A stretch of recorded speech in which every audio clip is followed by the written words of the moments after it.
Here are 3 questions to intentionally disrupt any kind of conversation. One is, what would you suggest?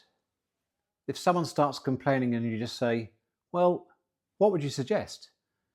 If you keep asking that, they're going to move to coming up with some sort of solutions. The second is, what would it take for you to agree? What would it take for you to agree?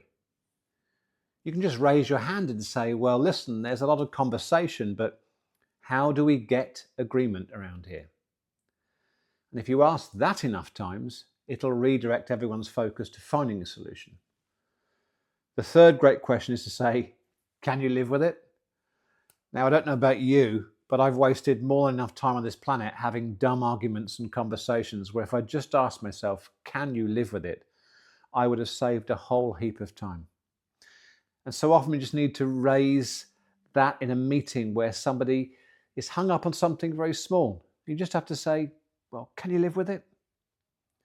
Incidentally, if they say they can't, then you go back to question 1. What would you suggest? I've never, ever seen a time when you say, what would you suggest? What would it take for you to agree? And can you live with it?